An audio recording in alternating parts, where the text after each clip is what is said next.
Hello everyone, welcome to Krishna Education Academy.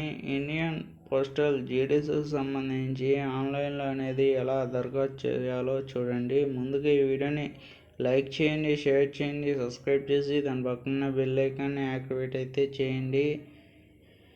Indian postal జీడీఎస్కి సంబంధించి మొత్తం ఖాళీల వివరాలు చూసుకుంటే అన్ని సర్కిల్ వారిగా 21,413 ఖాళీలు అయితే ఉన్నాయి.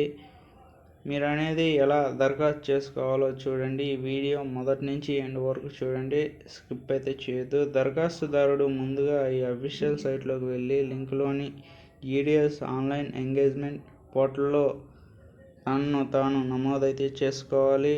రిజిస్ట్రేషన్ నెంబరు పొందడానికి వివరాలు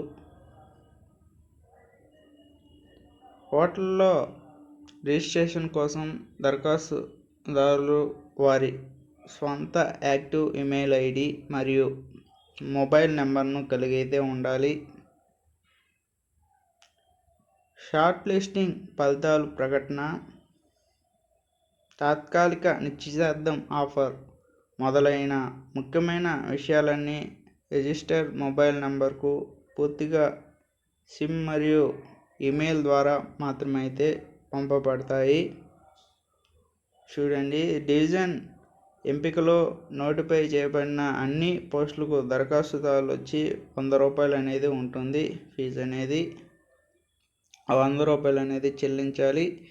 అయితే అన్ని మహిళా దరఖాస్తుదారులు, ఎస్సీ ఎస్టీ దరఖాస్తుదారులు, పీడబ్ల్యూడీ దరఖాస్తుదారులు మరియు ట్రాన్స్ ఉమెన్ దరఖాస్తుదారులు రుజువైతే చెల్లింపు నుండి మినహాయింపు అయితే ఉంటుంది.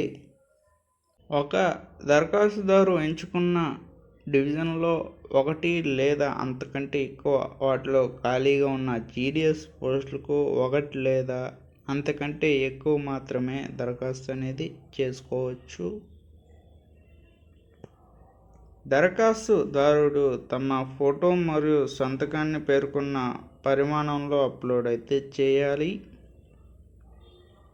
షార్ట్ లిస్ట్ చేయబడిన దరఖాస్తుదారులు ఎంపిక పూర్తిగా చూసుకుంటే తుది ఆన్లైన్ దరఖాస్తును సమర్పించే సమయంలో దరఖాస్తుదారుడు అందించిన మార్కులు మరియు డేటా ఆధారంగా అనేది ఉంటుంది. ఇది ఇన్ఫర్మేషన్ వచ్చి మీకు ఈ వీడియో మీకు నచ్చినట్లయితే లైక్ చేయండి, షేర్ చేయండి, సబ్స్క్రైబ్ చేసి దాని పక్కన బెల్ ఐకాన్ని యాక్టివేట్ అయితే చేయండి. సపోర్ట్ అయితే చేయండి. మీకు మంచి మంచి వీడియోస్ అయితే అందుతాయి. అంతవరకు సెలవు. నెక్స్ట్ వీడియోలో కలుద్దాం.